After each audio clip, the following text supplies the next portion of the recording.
Hey guys, welcome back to the next architecture video. In this video, we are going to understand JMS.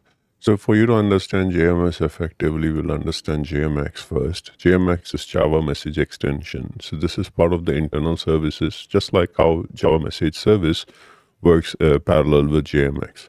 Now, JMS is more of a commercial product. It interacts, it gives opportunity for the customers to use and send messages, just like how JMX uses internally.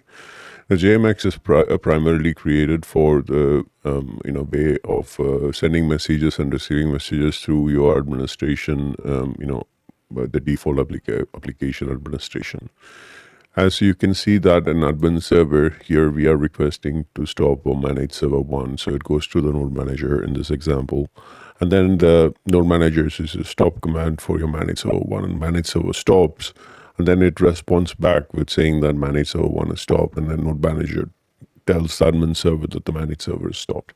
So let's just say this is an example over here.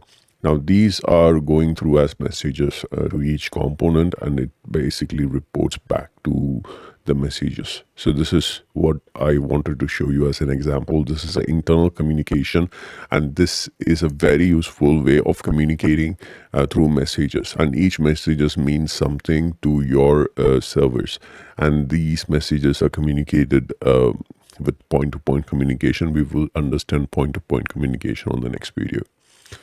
In terms of JMS, which is basically a commercial product, which means that the customer can actually utilize it as part of their application. So let's just say, for example, that the car showroom sales team, which is located in New York, requires 10 more cars for them to sell because they are running out of cars. And then the showroom invoice team, which is in Japan, and they want to have this, this particular 10 cars needed, and they are receiving this message from your showroom sales team. And once they receive this message, they want to send it to the manufacturing team, which is in Chennai. And this basically gives them, sends out a message. Now, this team is not available because of the time zone differences.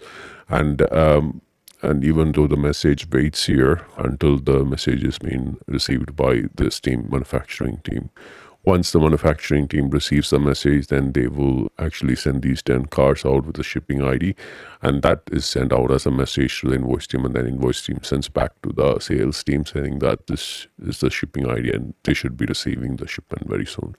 So this is one real-time example of messaging and how JMS is used in terms of communication. Now, you can also use JMS in a different formatted message as well. So this is basically a point-to-point communication. This is a publish and subscribe feature. Like, for example, in this example, we talk about a famous crypto analyst who is releasing videos on crypto news on a daily basis. For example, there are like multiple subscribers. These are the subscriber names, and they are subscribing to this channel. So every time this particular famous crypto analyst sends out a message, then these guys would actually receive those messages.